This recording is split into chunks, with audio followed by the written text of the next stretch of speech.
Lebanon का Hezbollah समूह Israel के लिए गले की वह हड्डी बन गया है जिसे नेतन्याहू ना तो निगल पा रहे हैं और ना ही उगल पा रहे हैं। हालात इस कदर बिगड़ रहे हैं कि हिजबुल्लाह हमास से भी ज़्यादा खतरनाक हो गया है। लड़ाके हर दिन और हर घंटे इजरायली एयर स्पेस में घुसकर हवाई हमले कर रहे हैं। इससे उत्तरी इजराइल में जमकर तबाही का मंजर देखने को मिल रहा है। लड़ाके ड्रोन हमलों रॉकेटों से उत्तरी इजराइल के हर कोने को दहला रहे हैं। फिलिस्तीनियों के समर्थन में हिजबुल्लाह लगातार हमास का समर्थन कर रहा है।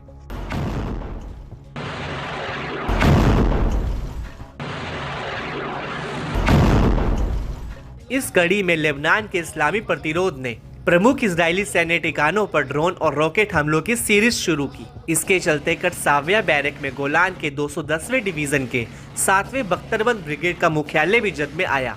हिजबुल्लाह के सैन्य मीडिया ने बताया कि हमलों ने इजरायली अधिकारियों और सैनिकों की चौकियों को टारगेट कर निशाना बनाया। इस दौरान लड़ाकों ने बेहद सटीक हमलों को अंजाम देकर दुश्मन खेमे को बड़ा नुकसान पहुंचाया है। इससे इजराइल और लेबनान के बीच का तनाव नए स्तर पर पहुंच गया है। हिजबुल्लाह के ड्रोन हमलों के अलावा ग्रेड रॉकेटों की बौछार की गई।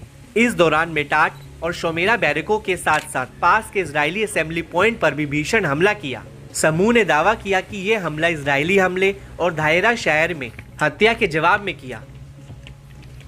इस्लामिक रेसिस्टेंस ने अपने हमलों की जानकारी देते हुए एक बड़ी सीरीज जारी की है।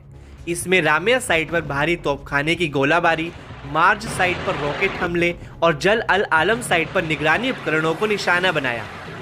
इसके अलावा हिजबुल्लाह ने गैटन में 146वें डिवीजन के मुख्यालय पर ग्रेड रॉकेटों से हमला किया। इससे पहले हिजबुल्लाह ने नफा बैरक में कमांड सेंटर, यार्डन बैरक में आर्टिलरी रेजिमेंट और बख्तरबंद ब्रिगेड मुख्यालय पर भी बमबारी की।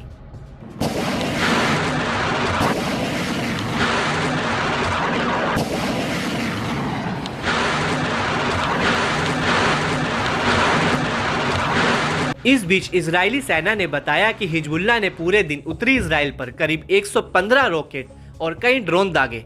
इसमें कुछ प्रोजेक्टाइल को रोक दिया गया था तो बाकी प्रोजेक्टाइल खाली मैदान में गिरे, जिससे कई जगह आग लगने की रिपोर्ट मिली। हिजबुल्लाह की ओर से बार बार की जा रही बमबारी के बीच इजरायली रक्षा मंत्री ने चेतावनी दी है। योव गैलेंट ने कहा कि इजरायली सेना अपना ध्यान गाजा से उत्तरी मोर्चे की ओर शिफ्ट कर रही है। इजराइल हिजबुल्लाह के साथ एक बड़े तनाव के लिए तैयार है। हम धीरे धीरे बदलाव के दौर में हैं। आईडीएफ ने हिजबुल्लाह की ओर से रॉकेट दागे जाने के बाद लेबनान के एक लॉन्चर पर हमला किया। लेबनान के अंदर इजरायली हमले बहुत कम हैं, आमतौर पर घातक हमलों के जवाब में होते हैं।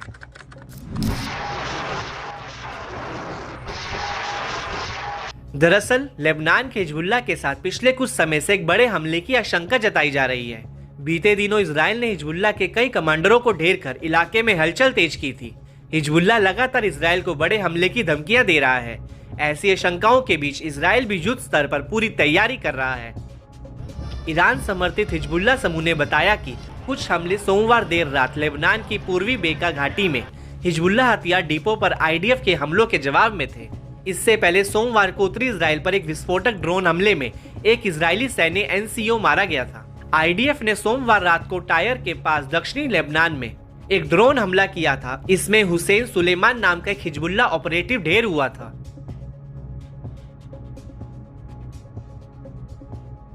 आईडीएफ ने सुलेमान को हिजबुल्लाह की रॉकेट और मिसाइल यूनिट के एक अहम सदस्य के रूप में दावा किया था। आईडीएफ ने दक्षिणी लेबनान के मंसूरी और तैबह में हिजबुल्लाह रॉकेट लॉन्चरों की एक जोड़ी पर हमले किए थे, जिन्हें इजराइल में लॉन्च करने के लिए तैयार किया गया था।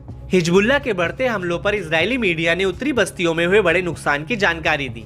इजरायली चैनल माकन ने कहा कि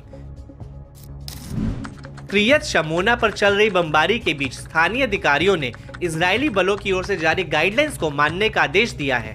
इसके तहत अगली सूचना तक बस्ती में रहने वाले लोगों को सेफ जोन के करीब रहने का निर्देश है।